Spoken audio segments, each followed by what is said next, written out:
Hey guys, welcome back to the Kool-Aid Podcast. Welcome back to another episode. Let me introduce my co-host Alex. Hi guys, how are you? Good to be back. All right, so tough start to the season. Yeah, no, not the start we were expecting. You know, it wasn't the easiest match, but it should have been a win, especially now that we were playing at home. It was, what can I say? It was a bit of a disappointment. Especially after like the heavy expectations, like Exactly. Well, especially what we did in preseason. It was a really it was a damper on our moods. It was a poor result, but I wouldn't say that Barcelona played so poorly. Like we had our chances. The chances were on Tufati And Lewandowski and as well. Lewandowski. Yep. Great goal, offside goal though, from Lewandowski. A little flick over the keeper. The chip. But it shows that this team still needs time to gel. Right, of course. You know, it's only the beginning of the season, and the new squad hasn't played together for that long. It's only a matter of time, really. I could still see some issues with the chemistry, especially on Lewandowski's side. He's used to playing a different type of style, and in Bayern it was more. And especially like right after the game, he said like, "Hey, I was not expecting to have like the entire Rayo team defending inside the box." Exactly. He came with some quotes saying like, "Hey, I had six. There was like six players in the box, and like one was even marking me." I was like, "What? Like, this doesn't happen in the Bundesliga." It's what happens a lot in a lot of the major leagues. These mid-table teams such as Rayo like to sit back and defend, and obviously when you're playing a heavy ball possession team like Barcelona, it becomes even more difficult to control the game or to create your own chances. So they were just playing on the counterattack and defending heavily, and they did well. You know, we gotta put credit where credit's due. No. The Rayo Vallecano, they came with a game plan, and they managed to get a point away from home at one of the best teams in the world. Yeah, exactly. And when you think about it, last season, in both of the games that we played, home and away, we lost against them. Exactly. You think about the game away where Koeman got sacked, where Memphis Depay missed the penalty that got Koeman sacked, and then at home where we lost 1-0 like at the very last couple of minutes. It was an improvement. It's not a bad team, but we should still win. You know, we are the much better team on paper, and especially with all the new signings. But at the end of the day, I'm not too worried about it. We still have, like you mentioned, and we still have the players getting to know each other and getting to play well with each other. So it's really only a matter of time before they actually do get to their prime. And it's, you know, we gotta have faith in Xavi, and he has done a great job so far. With the players last season and this year, suggesting as well all these new transfers. So I'm not worried. So looking at the starting lineup, but I think Xavi went with his strongest team. It was Ter Stegen in goal, Araujo, Christensen, Eric Garcia, and Jordi Alba in defense. Gavi, Busquets, and Pedri in midfield. Rafinha, Lewandowski, and Dembele. Dembele starting on the left, Rafinha starting on the right. I was really surprised is having Ronald Araujo as a right back, because Ronald Araujo did. He played some really good games, especially in the big games against Real Madrid in that position. Yeah. But in this game specifically, you saw his lack of progressive play. After all, he's a center back. Right. He's out of position right now, and it's not something that I'm happy seeing, because, you know, I do think he should be our starting center back. Now when Conde gets registered, I would love to see them both paired up. And, you know, on the right back side, I think we should play Dest, Serginho Dest. Yeah, but seeing now that Xavi excluded him from the match squad, like he wasn't even in the squad, he wasn't even on the bench. I mean, that just shows how the coach has like zero faith in him. And Barcelona right now are looking to bring Juan Foyth from Villarreal for, I believe, 30 million euros. Because we can't have Ronald Araujo as our starting right back for the entire season. Yeah, and, you know, he's an amazing player. I love him, absolutely a monster as a center back. But, you know, some people just aren't made for certain positions, and that's the case. Of course. As a center back, he's so solid and he's so quick and physical. But it's how you're saying he has a lack of progressive play, and you can see it from his dribbling, his passing, his awareness up front.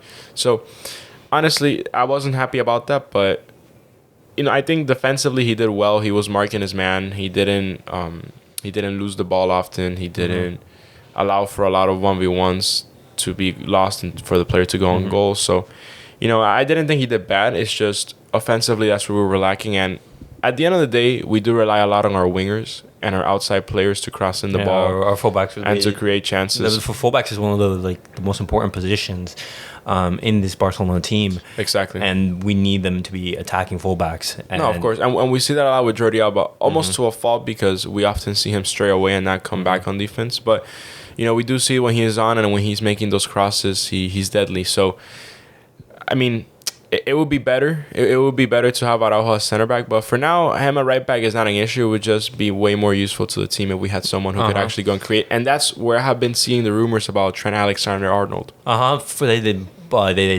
a very it would be a dream signing, but bringing it's in difficult. Trent. It's very difficult. Trent is a starter in a crucial.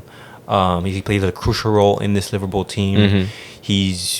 If we would go for Trent, it would be around 60, 70, maybe 80 million euros. It would be expensive. It would be an expensive signing. On top of that, his contract isn't running out anytime soon. So if this is an acquisition, it would be for next summer. Of course. Possibly. I don't see that happening in the. And regarding about this, we mentioned last week how Xavi likes to play that inverted role. How Dani Alves last season sometimes went into the midfield, because when he was in Saudi Arabia, in Al Sadd, he usually played with the 3 center backs, and you saw how that right back sometimes tucked in, and with Juan Foyth, the stylistic differences, it's not going to be that great. It's going to be a great addition to the team, because that right back isn't going to be bombing up forward. So I think that having Juan Foyth is a good upgrade. You see how Koundé can also play that position if we're not going to get in a straight right back. Right. No, I mean, this team is so solid defensively right now. Just looking at the center back pairings, we can put Eric Garcia, Christensen, Koundé, Araujo. So, again, I'm not worried about that, but I do want to see someone who can be more useful going up top, because I know that Xavi likes the inverted wing backs, and it's something that I think he mimics from Guardiola, as Guardiola does the same with Kyle Walker, and Cancelo is more of a free role, but I still see it. So, I mean, it's an interesting style to play, and we have seen it work. We just gotta have someone who is capable of doing that the way Dani Alves did it for so long. Because we saw how Xavi wanted to implement those 3 center backs at the very start when he came in. There were some couple of rumors from the Spanish media saying that how Xavi wanted to try those 3 center backs. He did try a couple games last season. Just the defensive qualities from, for example, Lenglet or Umtiti isn't up to par. So now with Christensen and Koundé added, we have more variation. And another player who I think played really well in his camo was Frenkie de Jong. Yeah, I believe when he came on, he was changed the game completely. Yeah, exactly. He was very progressive. Was picking some nice passes. Was making those darting runs. He's playing like a man possessed. He played really well. No, he was great, and we saw a revival. And another thing that bothered me about the game before I move on with that was the lack of intensity and aggression with the team, especially as the game went on. I understand. So? Yeah, I understand they were tired, but I also think they're not completely 100% match fit, sharp. Right. No, that's fine. Because it is the first game of the season. It is, but I saw a lack of intensity. When Frenkie de Jong came, he was the best, in my opinion. Right, in my opinion, he had the best performance off the bench. When he came in, he completely changed the game, and he was playing good on defense, and that's why he's a player that I want to keep in the team. I can see him playing CDM next season or the one after when Busquets leaves the club, and having Pedri and Gavi with him. That is, in my opinion, it is such a deadly position for him.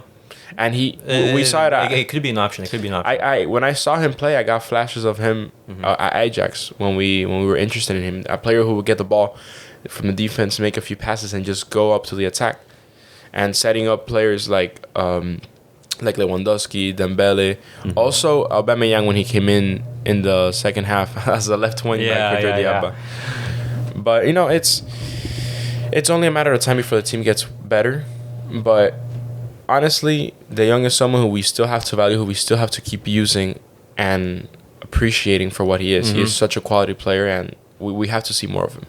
Another thing that I've noticed now moving over to the attack is Rafinha and Dembele. They work really well, but both of their preferred position is on the right hand side. Yeah. You saw a couple of times how Rafinha was a little bit uncomfortable coming in from the left hand side. Of course. I think both of them play very well on the right hand side, and Xavi's gonna have to pick like, hey, which one am I gonna go for? Because as Ansu Fati regains that fitness, I think that he's gonna start on the left hand side. For now, in my opinion, the way Xavi should be playing, the top three should be Ansu Fati, assuming that he is back to his 100% fit. fitness, because we saw him and he was amazing when he came on. He was playing well. He was creating chances. I think he had a couple shots on goal if I'm not mistaken. I don't remember, but it should be him on the left, Lewandowski as a 9, obviously, and on the wing and on the right wing we should have Rafinha as a starter. Rafinha as a starter. I think Dembele is such a deadly sub because his pace and his ability to use both feet and cross. It's so deadly against players that are already fatigued from the game. Now, ideally, they will both be starting, but this becomes an issue. They both play the same position. Yeah, they both play the same position. And Ansu Fati is not going to be on the bench. And this is like a great problem to have for Xavi, having multiple options where, for example... Yeah, and God forbid someone gets injured, you have another one on the bench. Exactly. If someone gets injured, then we have the squad depth to be able to bring in these players. And that's fantastic. And for our next game against Real Sociedad this weekend, we're not going to have Busquets. He was sent off in the later half of the game. And it's been mentioned that either Pjanic, it's in the squad specifically where Nico left, is to basically replace Busquets, or we can possibly see like a double pivot of De Jong and Kessie, or, for example, Frenkie de Jong plays that pivot role. What would you like to see for this weekend? No disrespect to Pjanic. He's had a great career. He's a professional, like we've said before. But I would like to see De Jong starting. If Pjanic starting in that position? If Pjanic does get play time, I would like to see it toward the end of the game. Or maybe as a sub that we could use in the midfield. I just have to see. I haven't seen him play in a long time. I haven't seen him play nearly in a year, if not more. So...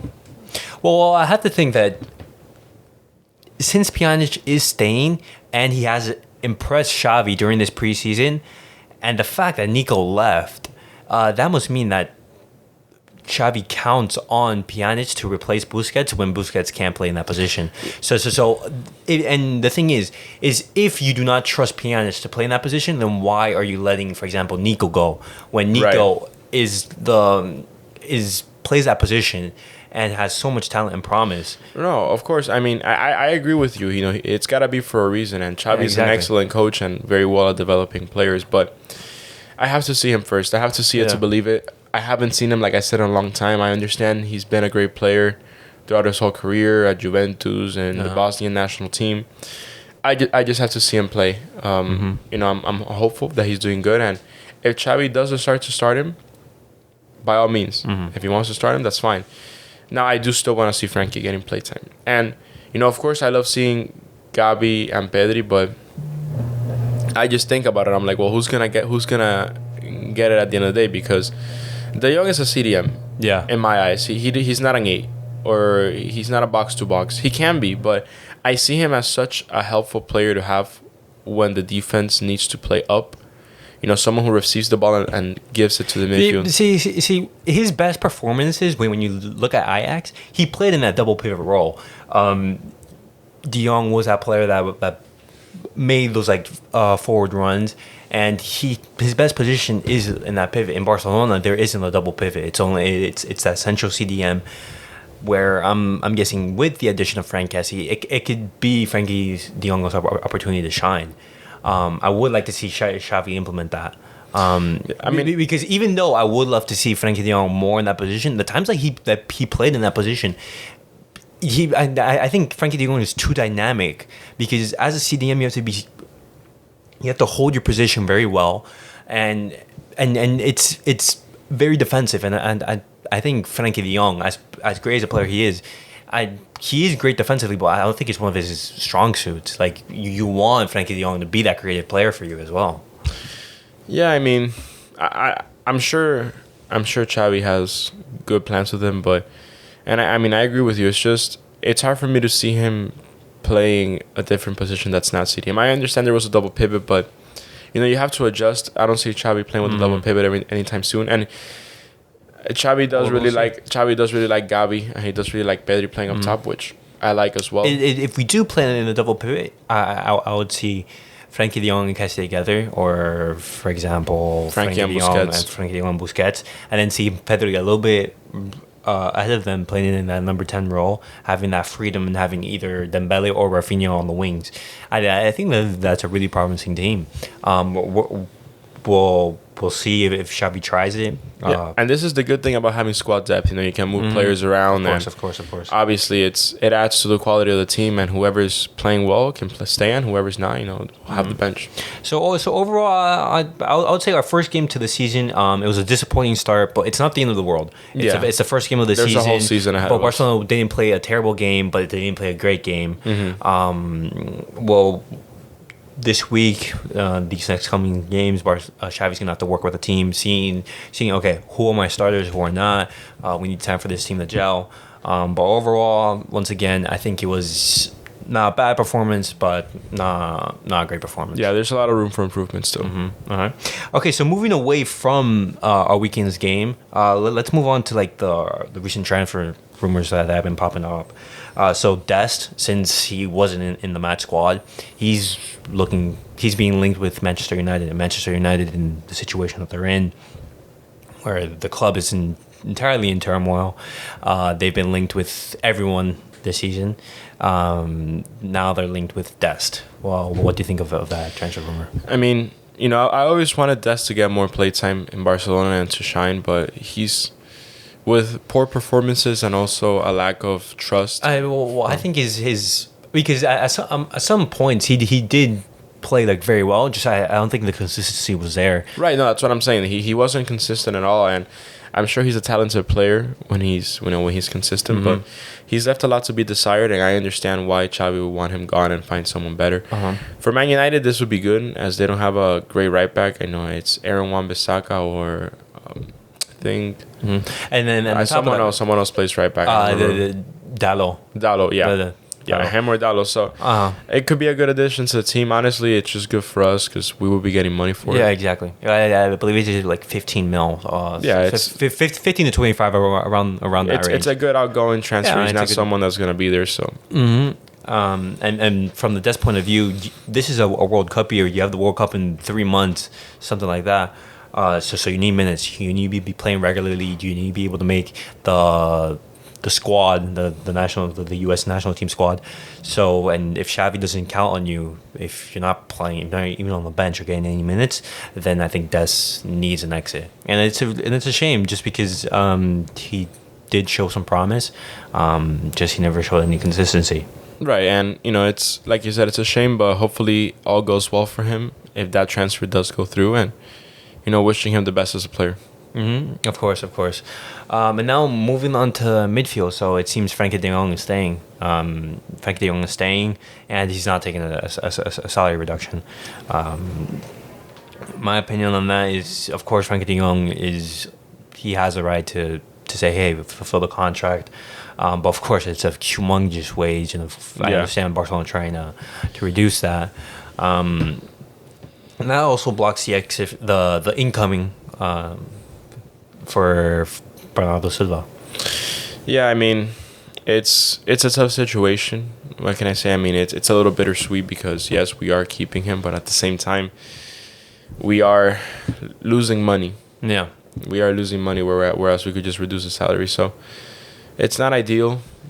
The ideal situation would be Frankie de Jong stays and he takes a massive wage cut. Yeah, but I mean, he doesn't seem to be doing that. Maybe things change. It's a tough situation, really, for the club. It is a tough situation. And Bernardo Silva is someone that if we did get it, it'd be massive. He's such a talented player at Manchester City. Yeah, but Barcelona do have the funds to buy him from City, but there's no way that we can bring him in with that salary that Frankie de Jong is commanding. Yeah. We would need Frankie de Jong to massively reduce his salary and create some space in the wage bill so we can bring in Bernardo Silva.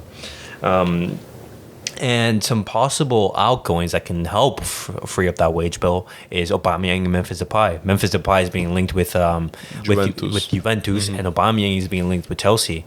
I mean, Aubameyang going to Chelsea, you know, he was great last season. As someone who also supports Spurs and disliked him when he was at Arsenal, you know, he was a great player. Yeah. And he proved himself after a lot of criticism for a lot of years that people had on him. And he did well. He played well in the second half of the season with us, and he was great. But you know, if we do see him go, I'd be a little disappointed because he was a good option to have on the bench. But that's what it's gonna be. He's just gonna be on the bench. So I understand if he wants more playtime. And with Memphis Depay, you know, when he came into the club, he looked promising. He was doing well, but you know, he's also been inconsistent, and on top of that, I think there's better options. I think the because Memphis Depay is a fantastic player. Just I think the one detriment or the one con to him is just that his position doesn't really exist at Barcelona because he's not an out and out winger and he's not an out and out striker. So he's like a false nine. The false nine. So that sort of 10, that sort of Griezmann role where he plays off a striker. And that position doesn't exist at Barcelona. Not in the current system. Not in the current system. And losing Aubameyang, losing both of these players is a big deal. But I say we do have some options to replace them, such as either Ansu Fati can play as a backup number 9 or Ferran Torres. Yeah, we still that's the thing. People forget we still have Ferran. Yeah, exactly. We still have options up there. So losing both wouldn't be the end of the world. And on top of that, the one thing I would like to see Barcelona improve is their selling of players, because just as it's important to bring in players and know which players to buy, it's important to know when to sell. Looking over to our rivals Real Madrid, it's been confirmed by Fabrizio Romano. He gave the here we go for Casemiro to Manchester United for 70 mil. And that's fantastic business for Real Madrid, I think, in my opinion. It reminds me back in, I think it was 2019, when Barcelona received a 70 million euro offer for Rakitic, and we declined that. And a couple years later, we sell him for free. Yeah. That's a huge loss that we took. And when you think about it, Real Madrid is selling a player that is important to their team, but is over 30. Is over 30. They already have a replacement in Tchouaméni, and on top of that, he's in the decline. Yeah, you know, he's an aging player. I understand. This is a win-win for all parties. I think Manchester United are paying extraordinary amounts of money, 70 million for Casemiro. I think especially for a defensive midfielder, someone I think it's excessive. It reminds me of what Bartomeu did. Yeah, I think it's excessive, but I mean, it's not our problem. Yeah, it's not our problem. So I mean, yeah, it's good business on Madrid's end, but we still have to see Tchouaméni play well. Yeah, exactly. I still believe it's a year too soon. I still don't believe Tchouaméni is ready for that position. But with Casemiro leaving and with extra funds, Real Madrid have done a great job of like knowing when to sell. Cristiano when he was on his decline, Isco, Marcelo Bale, when these veteran players who are no longer at that level, they move them on. I would like to see Barcelona, Jordi Alba, for example, Piqué, or Busquets even. These are fantastic players, but they're on the decline. These guys should have been moved on a long time ago, and we don't have their replacements, and they're on enormous wages. Well, I mean, we do, especially with Piqué, like. Yeah, he has no place in the defense anymore. He's reportedly Xavi's 5th center back, and his wages for next season, I believe it's going to be 52 million gross. That's an insane amount of money to be playing for someone who's just not at that level that he was once before. So now, when I think that Barcelona is being offered 27 million for Aubameyang from Chelsea, I think we should take it. But of course, the ball isn't in our court; it's in Aubameyang's court. He has to accept Chelsea's offer. I think that Barcelona should accept the offer for Memphis Depay. I believe it's around 3 million euros. Or Barcelona's also looking because you said 3 million. 3 million. It's 3 million, or Barcelona's going to give him the letter of freedom, meaning like, hey, you can go for free because thank you for your service. You came in here for free. You came in here when we really needed you. You performed really well in your first 6 months, and right now you're you're leaving when we no longer need you. I believe that both of these players can choose because they've done tremendous service in the short time that they've been here. So I would say that Barcelona should accept Chelsea's offer. Yeah, they should definitely make those transfers and get more money and just keep investing. Yeah, exactly. Football is a game of investment. Yeah, exactly. You invest to win, and with the departure of Aubameyang and Memphis Depay, it also clears up the wage bill to register Jules Koundé, and possibly if we want to bring in some other players, such Bernardo as Silva, maybe. I still believe that we would need a wage cut from one of the captains, maybe, and Frank de Jong, possibly. But I could bring in, for example, Juan Foyth, who we're being linked to. Yeah, exactly. And maybe look for a left-back option since... Yeah, our fullbacks are two positions that we massively need to target. But I don't see many good options out in the market at the moment. What do you think? Are some good left-back options? For left back, I mean, I know we were linked with Gaia last year. Mm-hmm. I don't see that happening. Is that right now left back options? I can think of top left backs. I can think of people like Theo Hernandez, Alfonso Davis. Those are two players I would love to see at Barcelona. But I mean, available? I can't think of any. Yeah, right now. exactly. And the right back position, the player that I want and the player that I'm thinking of guessing is either Trent or Cancelo. Wow.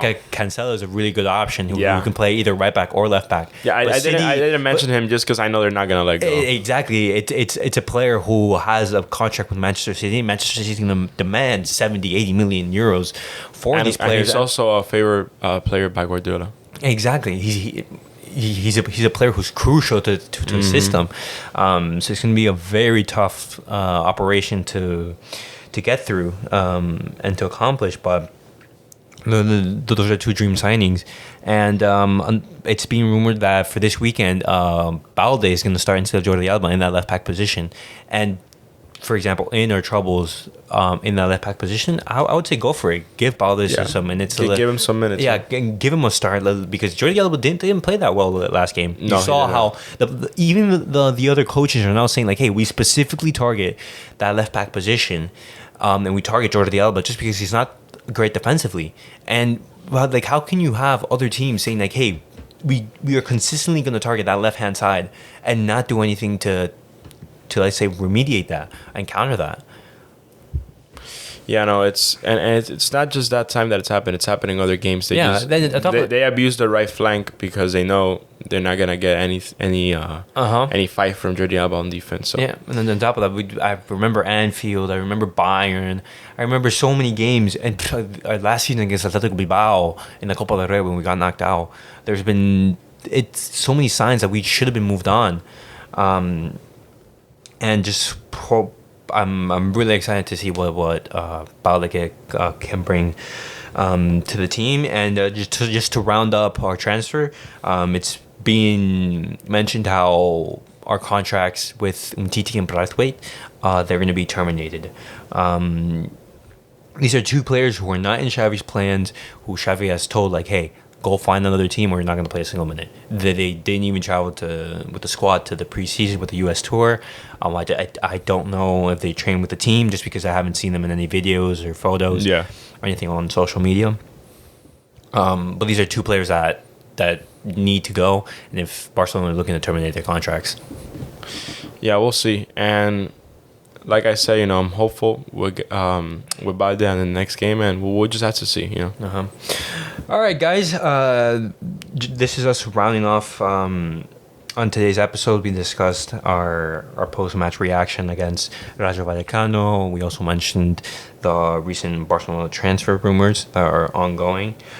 We have a huge game on this weekend against Real Sociedad. Hopefully, Barcelona give a much improved performance, and we also need to start getting points just because Real Madrid and Atletico both won their games, and we don't want to start off really bad because we can't have a bad start to the season because then we have some difficult games ahead of us, and then it's just an uphill battle from here.